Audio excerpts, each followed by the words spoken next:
Halo, assalamualaikum warahmatullahi wabarakatuh. Selamat datang di channel TV Gus Muhammad. Jangan lupa subscribe dan aktifkan tombol lonceng untuk dapat update terbaru dari channel TV Gus Muhammad. Selamat menikmati.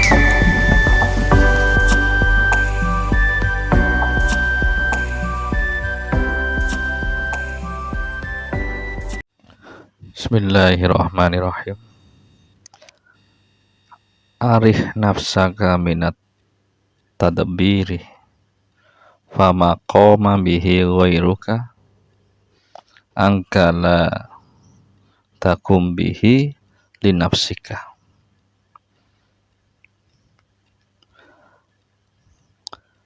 Arif nafsaka minat tadbiri, istirahatkan nafsaka, dirimu, pikiranmu, hatimu, minat tadbiri, dari kerisauan mengatur kebutuhan-kebutuhan dunia. Istirahatlah, kau usah terlalu terkekang. Butuh kholwat, butuh takorub, riadoh. Tapi istirahatkan. Kau usah terlalu risau.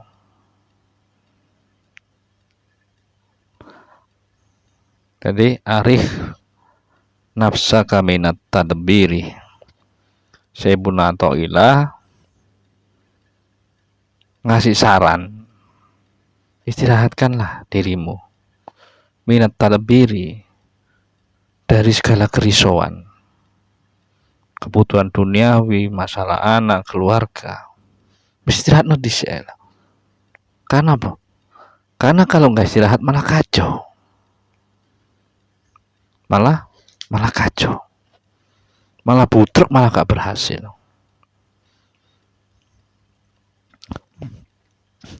Fama qoma bihi ghairuka angka la takum bihi linafsika. Sebab apa yang sudah dijamin, tidak usah kau sibuk memikirkannya. Istirahat no. Karena apa? Kewajibanmu nang Allah, wa ma khalaqtul jinna wal insan illa liya'budun. Dan Allah tidak menciptakan jin wal insan dan manusia illa liya'budun, kecuali untuk mengabdi kepadanya. Beristirahat naik, gak usah bingung, gak usah kupu. Dulu ada orang yang pengusaha terus jatuh karena ketipu. Jadi ditipu oleh mitra bisnisnya, oleh teman bisnisnya. Jadi ditipu, stres karena semua modal dibawa kabur oleh temennya ini. Jadi bawa kabur. Jadi usaha dia, tabungan dia, hasil dari usahanya dibawa kabur. Jadi akhirnya dia numpuk hutang, bahkan mau jual rumah. Dan untuk usaha lagi, dia sudah tidak punya modal karena ditipu temannya. Nah, ini fungsinya arif nafsaka minat tadbiri. Istirahatkan pikiranmu, istirahatkan dirimu, istirahatkan jiwamu dari kerisauan-kerisauan.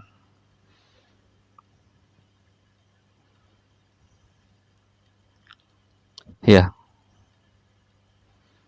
Fama qoma bihi ghairuka. Maka apa yang sudah dijamin untukmu, atasmu, angka la takum bihi nafsaka, la takum bihi linafsika.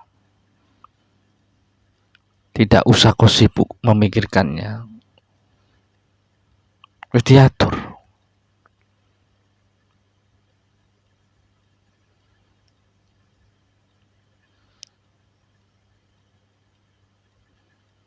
Jadi tunaikan kewajiban-kewajibanmu. Istirahat, no. Introspeksi, muhasabah. Kenapa hidup saya seperti ini? Kenapa kok orang itu bisa nipu aku? Makanya kalau muhasabah, kholwat, itu biasanya bening. Karena apa? Pikirannya cerdas. Qad aflaha man zakkaha. Sungguh beruntunglah orang-orang yang membersihkan, mensucikan jiwanya. Faqad khaba man dassaha. Dan sungguh merugilah orang-orang yang mengotori jiwanya. Dia ketipu. Kenapa dia bisa ketipu?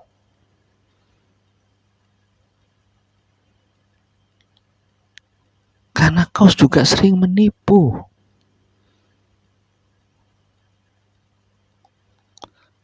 Ya kan aneh.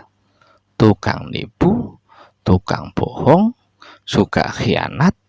Begitu ditipu dia, dikhianati dia, diingkari dia, malah marah.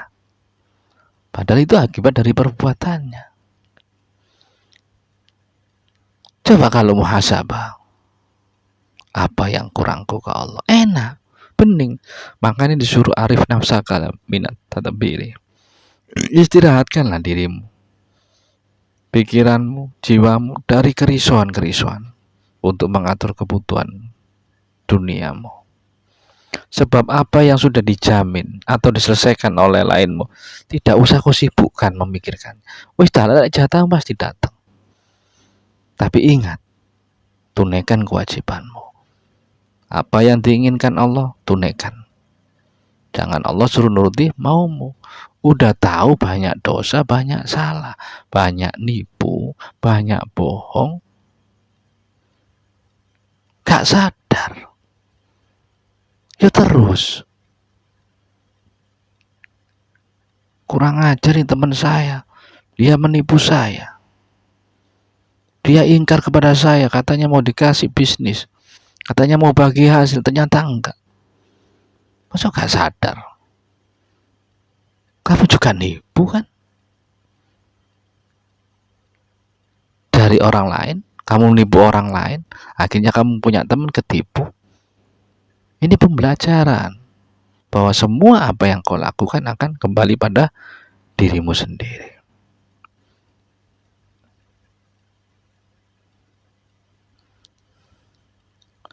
Jadi gak usah protes. Makanya butuh istirahat, kholwat, riyadhah, bening no pikir, menjernihkan pikiran, muhasabah, biar kembali besok. Kalau udah selesai balik. Terus pengusaha ini nanya, apakah saya bisa untuk naik lagi ke atas? Apakah saya bisa jaya lagi? Kemudian saya jawab, gak bisa. Loh kok gak bisa? Saya gak bisa. Karena apa?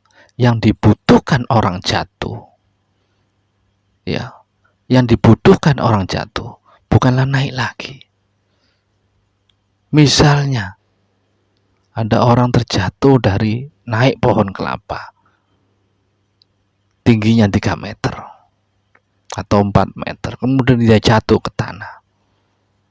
Yang lainnya, ayo saya dorong, ayo saya dorong, ayo saya dorong, tenang aja saya dukung. Bisa nggak dia naik lagi? Akan jatuh lagi. Walaupun didorong, diangkat-angkat, akan jatuh lagi.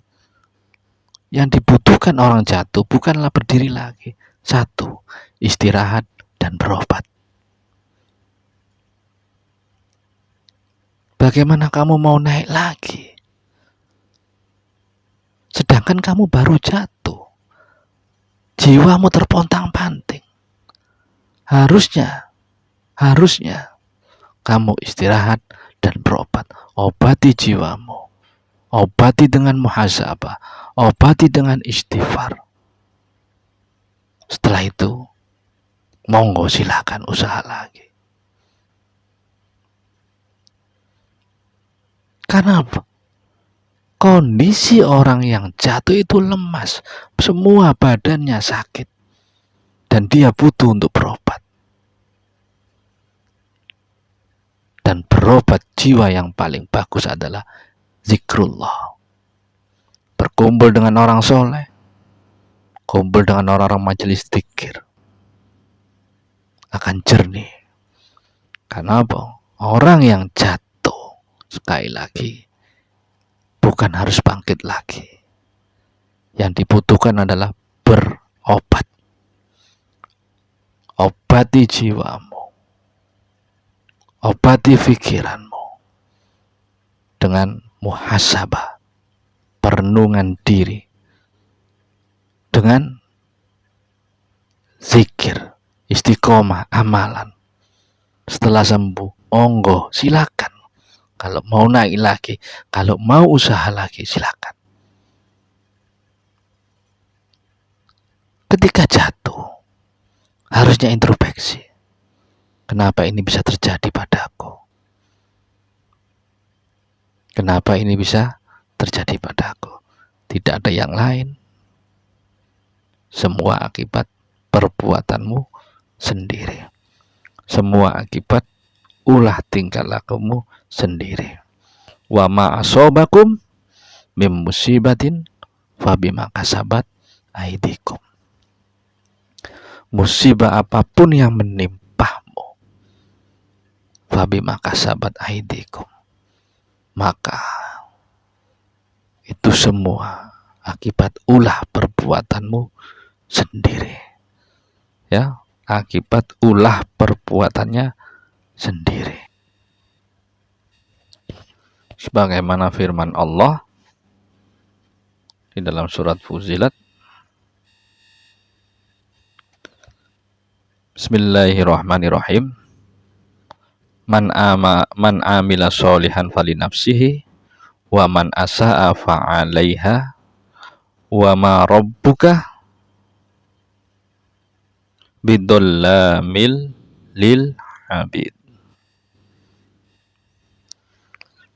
Man amila sholihan, barang siapa yang berbuat kebaikan, beramal soleh,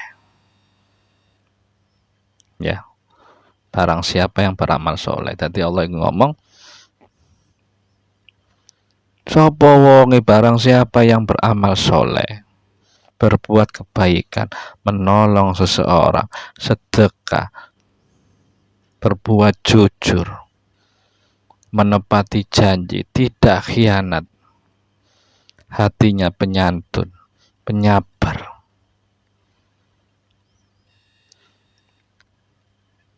falinafsihi, maka itu untuk dirinya sendiri.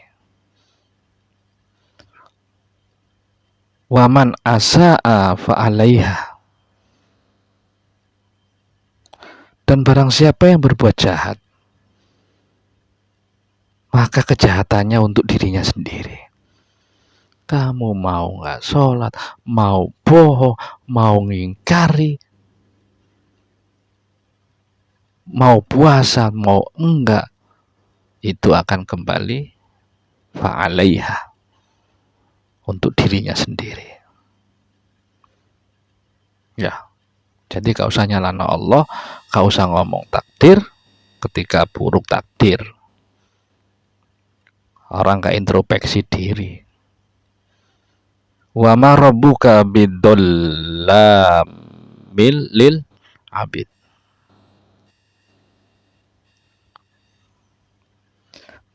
Dan Allah sama sekali tidak pernah menganiaya, mendolimi lil abid, kepada hamba-hambanya. Ya, nggak pernah Allah mendolimi, menganiaya hambanya. Surat Fussilat ayat 46. Jadi kenapa kau bisa ditipu? Kenapa usahamu bangkrut? Harusnya kamu mikir, kamu introspeksi diri agar cepat ketemu obatnya. Tiada lain ketika kau berjalan di tempat lorong yang gelap. Lorong itu gelap, panjangnya sekitar misalnya 100 meter. Ketika kau melangkah 1 meter, itu terasa gelap. Walaupun ada cahaya di belakang. Kamu teruskan lagi. 10 meter makin gelap. 20 meter semakin gelap. Apa yang terjadi ketika gelap? Kau akan tersandung, terbentur, kau akan jatuh. Kau tidak tahu arah. Ketika kau jatuh, kamu menyalahkan apa yang dibawa. Ketika kau bentur, kau menyalahkan benturannya. Padahal itu bukan itu aslinya. Kau terperosok, kau menyalahkan perosokannya. Padahal bukan itu intinya.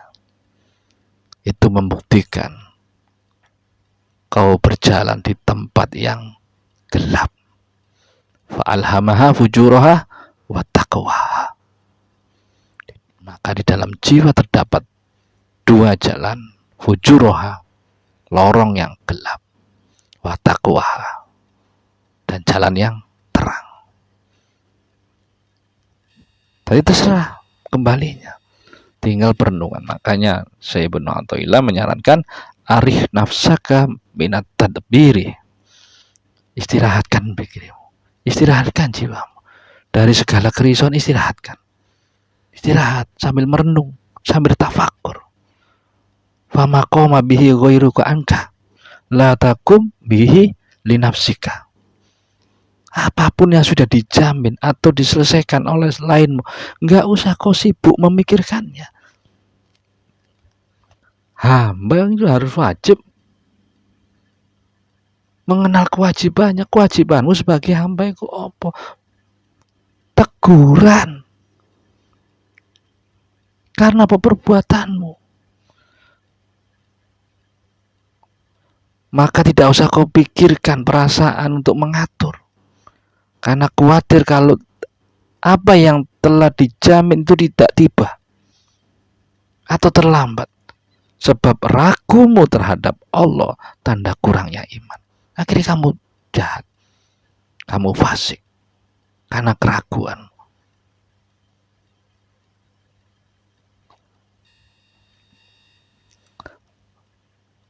Man amila solihan falinafsihi wa man asa'a fa'alaiha wa ma rabbuka bidollamil lil abid. Barang siapa yang berbuat kebaikan, amal soleh, tidak ada lagi falinafsihi, maka itu untuk dirinya sendiri. Waman asa'a fa'alaiha, dan begitu pula bila dia berlaku jahat, keji, dolim, kelihatannya kamu dolimin orang, padahal itu suatu saat akan kembali pada dirimu sendiri. Jadi semuanya akan kembali pada dirinya masing-masing. Wa ma rabbuka, dan Tuhanmu bidollamil lil abid, tidak pernah mendolimi, tidak pernah menganiaya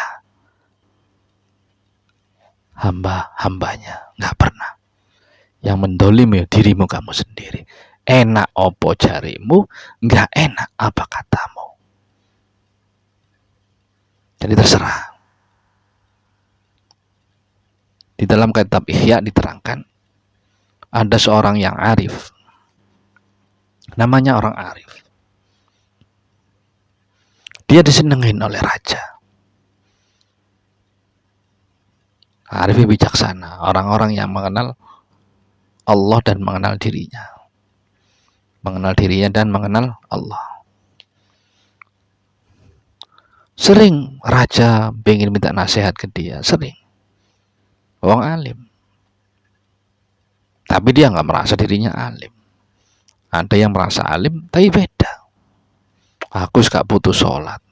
Aku gak butuh poso. Semua gerak ini dari Allah. Ya kan lucu. Makom jamakmu dengan Syekh Abdul Qadir Jailani ya jauh. Tirakatnya jauh. Riadonya jauh. Jauh sekali riadonya. Nggak ada apa-apanya. Sepersennya juga nggak ada. Tapi Syekh Abdul Qadir Jailani, bahkan Syekh Sofyan As-Sauri, Syekh Zunun bin Misri, Syekh Ibrahim bin Adam, Syekh Ibrahim Al-Khawas nggak pernah ninggal apa yang telah dibawa oleh Rasulullah sebagai bentuk rasa syukurnya, kewajibannya dia kepada Allah. Ada yang mengatakan orang kalau udah menyampai tingkatan khusus gak butuh sholat. Sholat gak wajib baginya. Gak ada kewajiban sholat. Ya beda. Yang dimaksud gak ada kewajiban sholat bagi dia gak wajib. Tapi kesenangan melaksanakan perintah Allah adalah kesenangan, bukan kewajiban. Kesenangan bagi mereka. Jadi bedakan, bagi orang-orang tasawuf bukan kewajiban, itu adalah kesenangan. Seorang pecinta sejati akan senang menuruti perintah Tuhannya. Senang sekali menuruti perintah Allahnya, perintah Tuhannya, karena kecintaannya kepada Allah. Dipanggil, kadang pulang dikasih hadiah. Senang, orang arifnya biasa aja. Nah, ada penasihat raja yang iri. Iri berusaha menghasut agar si orang arif ini dengan raja jauh. Karena kalau jauh kan enak. Jadi hanya dia aja yang rekomendasi. Akhirnya gimana caranya? Dia berusaha mencari taktik. Akhirnya ketemu jalan. Ketemu jalan, ngomong. Namanya orang pendengki kan nggak suka dengan kebahagiaan orang lain. Tetangganya punya apa nggak suka. Saudaranya bisa sukses nggak suka. Itu sifat pendengki. Nggak suka. Kok bisa dia yang berhasil? Padahal dia itu apa? Padahal dia itu apa? Iku takaburmu. Iku menunjukkan rasa dengkimu. Kalau penyakit dohir, ya, kalau penyakit dohir, yang kena penyakitnya yang tahu. Aduh, mata saya sakit. Aduh, hidung saya pilek. Aduh, perut saya sakit. Yang tahu yang sakit. Tapi kalau sakit hati, hatinya busuk, hatinya sakit, hatinya nggak sehat, yang tahu malah orang lain. Orang ini sombong, orang ini pendengki, orang ini irian, nggak suka dengan keberhasilan saudaranya.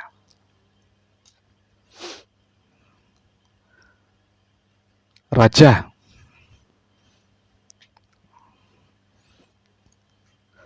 kata menterinya ini, si orang arif itu ngomong ke saya bahwa mulutmu bau. Masa sih? Kayaknya nggak ada apa-apa. Iya raja, dia ngomong mulutmu bau. Kalau nggak percaya, saya kan nggak pernah bohong. Bisa aja lah orang pendengki memutarbalikkan fakta, kan bisa.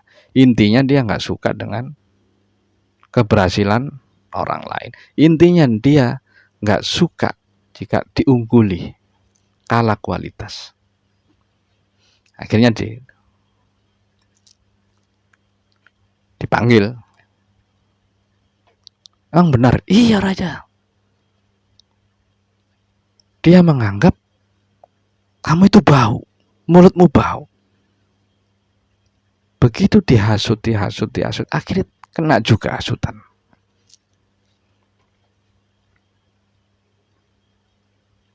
Karena apa?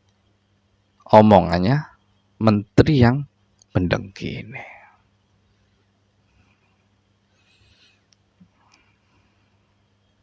Ya udah, ntar besok saya undang, kasih surat perintah untuk mengundang lagi orang Arif ini di kerajaan.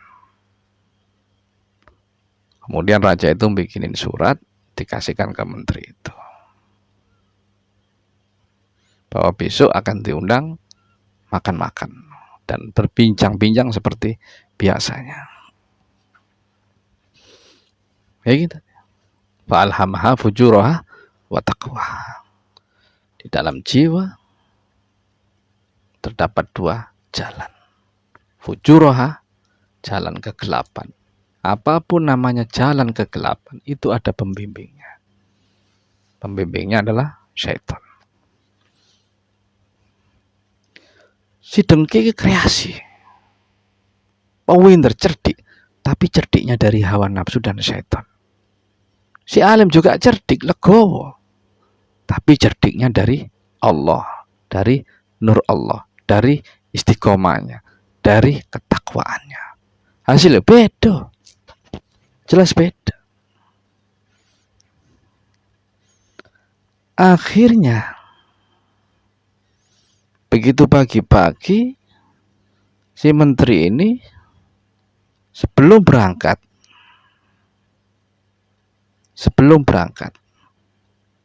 dia menjemput dulu orang Arif ini untuk makan di rumahnya. Makan dulu ke rumah saya, ya. Udah gak enak, saya udah janjian, udah makan dulu, ntar berangkat ke kerajaan sama saya. Akhirnya nggak enak, ya udahlah. Situ si menteri yang pendengki ini sudah nyiapin masakan yang penuh dengan bawang, sehingga membuat bau gak enak. Terus dipaksa makan. Akhirnya makan.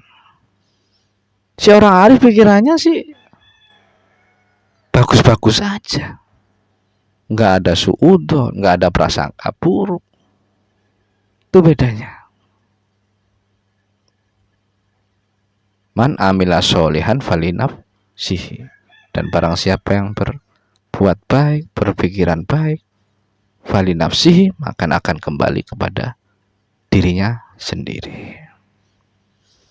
Dan sebaliknya, orang yang berbuat jahat, berbuat dolim, berpikiran jahat, suudzon, juga akan kembali kepada dirinya sendiri. Dan sekali-kali Allah tidak pernah mendolimi lil habib, hamba-hambanya, gak pernah.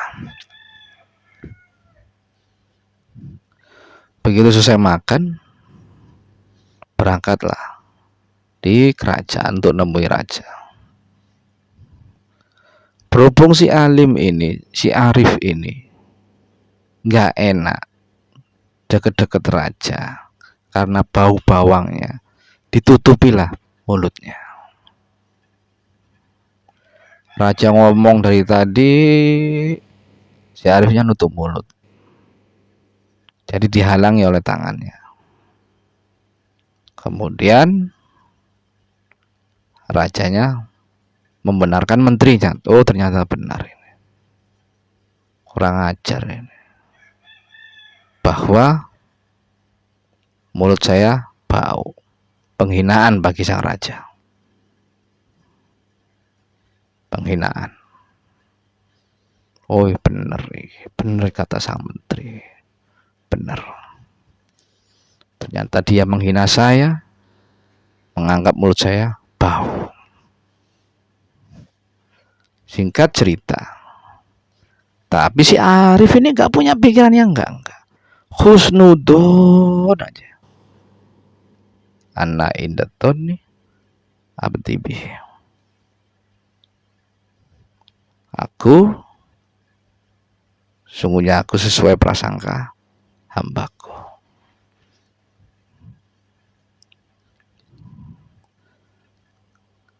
Akhirnya orang Arif ini dipanggil lagi. Orang Arif, sinilah. Tolong hantarkan surat ini. Ambil hadiahnya di sana. Oh iya, baik Raja. Jadi orang Arif ini disuruh nganterin surat untuk mengambil hadiah. Udah.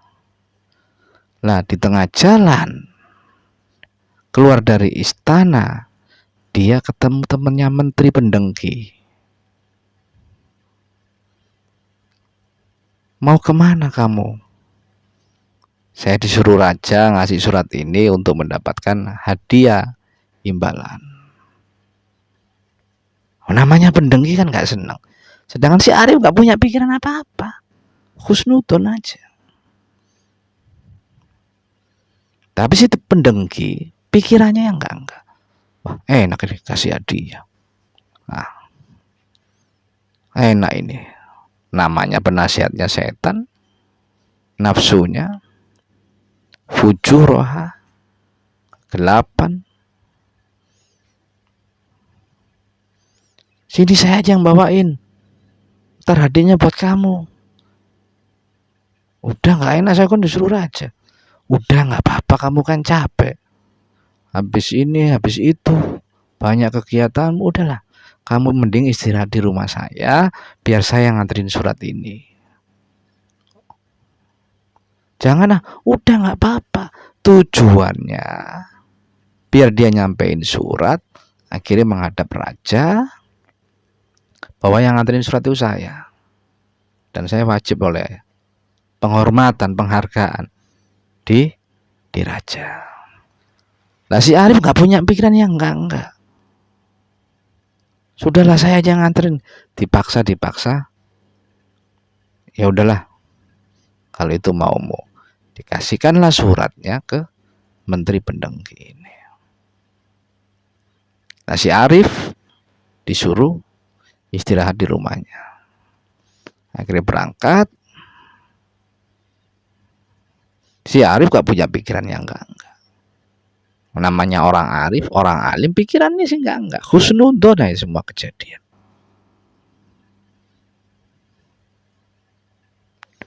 Begitu Menteri Pendengki nyampe tempat yang dituju oleh sang raja, kemudian dibukalah isi surat itu.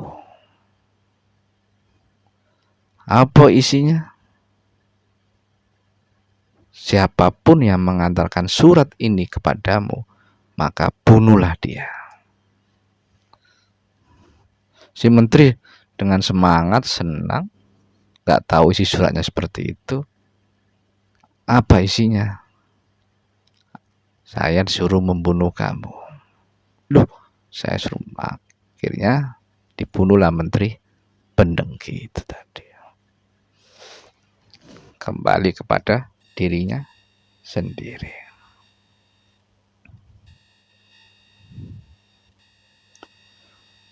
Waman asa'a fa'alaiha.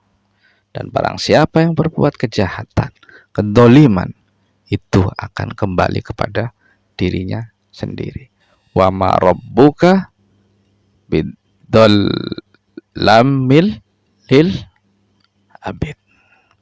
Dan sekali-sekali Allah tidak pernah mendolimi hamba-hambanya. Dipenggal, dibunuh. Nyalakan siapa? Kamu dikuasai bencimu, dikuasai dengkimu. Gak senang dengan keberhasilan orang lain. Kembali pada dirinya sendiri. Kemudian si Arif nungguin, orang yang Arif yang alim nungguin kemana? Kok gak datang? Sehari 2 hari ya, Akhirnya orang yang alim ini, orang yang arif ini menghadap raja. Raja nih kaget. Loh, kamu kok masih hidup? Emang kenapa? Saya nggak punya pikiran yang enggak Raja. Saya baik sangka ke kamu. Emang kenapa? Terus yang nganterin surat itu siapa? Saya mau nganterin. Ternyata dirampas sama dia. Dipaksa dengan alasan, dengan dalil yang macam-macam. Ya udah, dia mau hadiahnya, ya udah monggo. Orang pendengki itu pasti rakus. Rakus pujian, rakus kekuasaan, rakus penghormatan, rakus biar dianggap kesayangan raja. Jadi yang nganterin surat ya menteri itu tadi. Oh, berarti kamu memang orang baik. Tak perlu kau membuktikan kebenaran. Biarkan kebenaran itu yang mencari jalannya sendiri. Semakin kau tunjukkan bahwa dirimu benar, semakin kau tidak akan pernah benar. Semakin kau tunjukkan dirimu benar, semakin kau tidak pernah benar. Biarkanlah kebenaran yang mencari jalannya sendiri. Ja'al haq wa zahaqal batil, innal batila kana zahuqa. Apabila kebenaran telah datang, maka hancurlah kebatilan. Akhirnya ditanyain, di cross check tuh sama raja. Terus waktu itu kenapa kamu nutup mulut omongan kepadaku? Kata menteri bahwa kau mengatakan bahwa mulutku bau.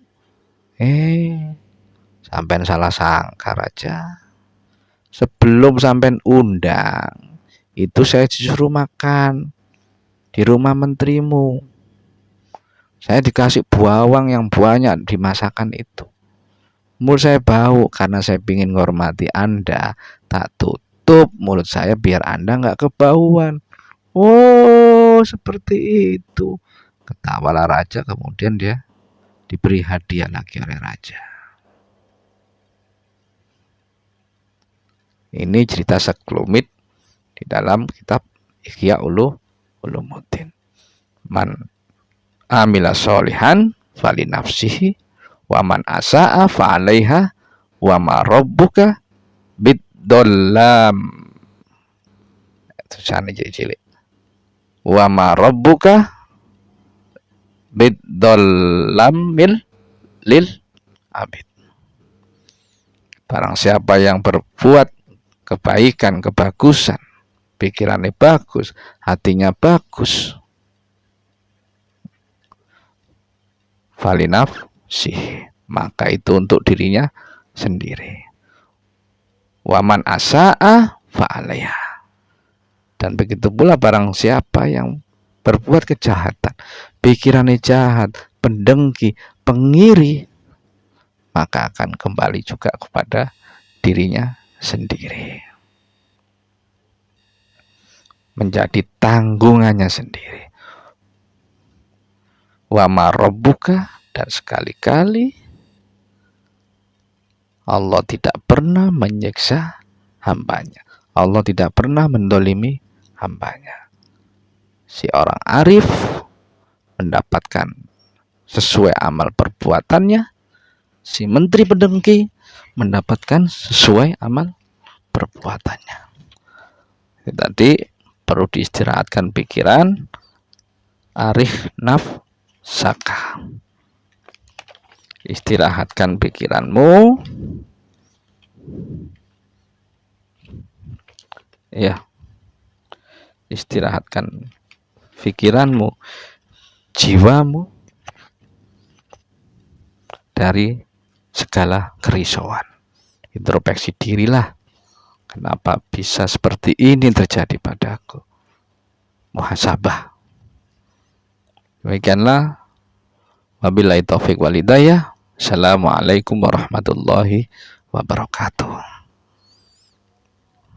Waalaikumsalam warahmatullahi wabarakatuh. Allahumma sholli wa sallim wa barik ala sayyidina.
Oke, terima kasih sudah menyaksikan. Semoga bermanfaat bagi kita semua. Dan bagi yang belum subscribe, bisa klik tombol subscribe dan aktifkan lonceng untuk mendapatkan update terbaru. Terima kasih.